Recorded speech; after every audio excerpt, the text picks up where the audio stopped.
Suzuki will not like us coming home empty-handed. Jesus. Yes, well, I'm running the show today, if that's all right with you. Let's go. On your mark, get set.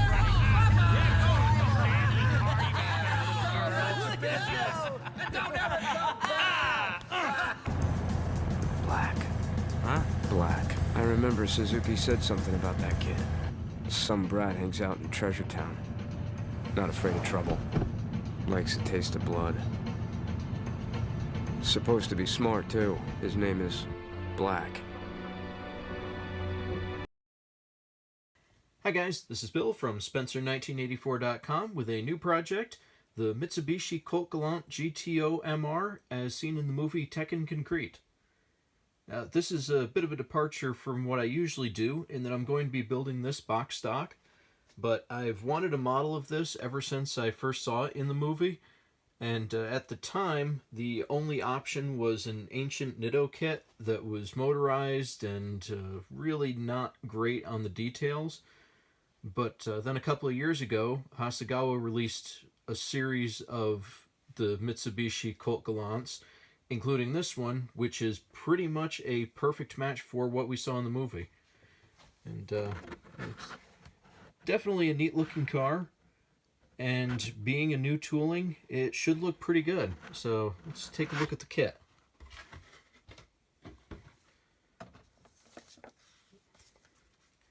So first up, got the decal sheet, which has lots of options, including the trim, stripes, a lot of interior detailing.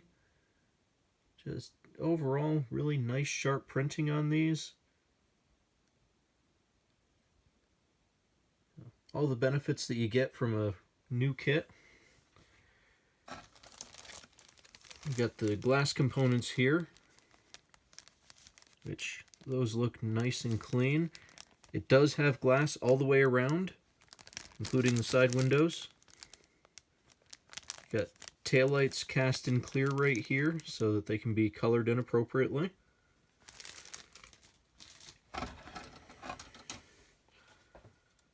Got some sharp chrome work here, including the grille surround, wheels, lots of body trim, bumpers, chrome headlight buckets, and again, just generally nice sharp work all around here.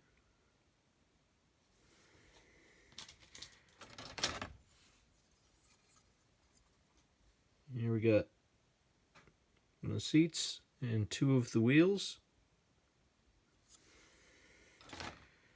with a match for the other side.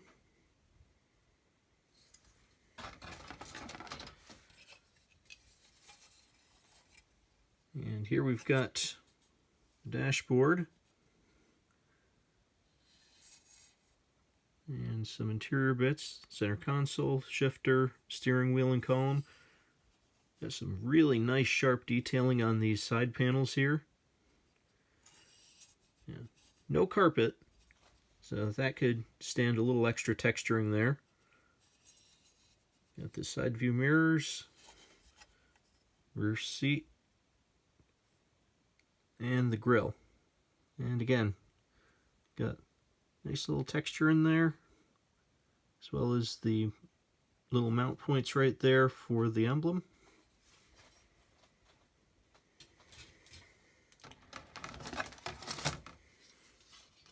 Got the chassis pan here, which aside from being in an eye-searing orange, is quite nicely done. Got some nice engraving work on the transmission there. And for those who don't care for curbside kits, especially when they're done like this, I've had pretty good experience with these. Once they're painted, there's more often than not enough depth that they actually look pretty darn good. So I'm going to be hopeful that this is the same way. Got the exhaust pipe, rear panel, some louvers here, which those are actually open. A nice touch there.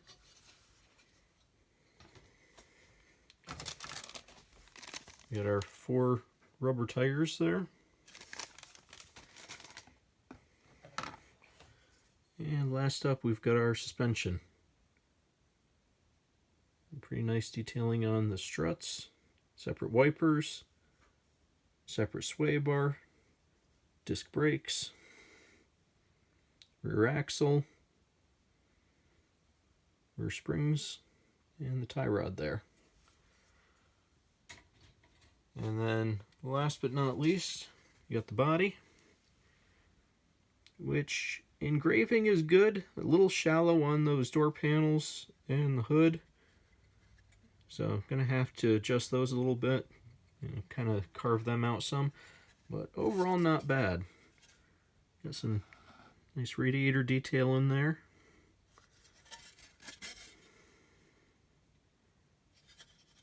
So yeah, there you go. So that is going to be the next project here. And I am definitely looking forward to this, even though I've not had the best of luck with yellow, so going to be a bit of an adventure too.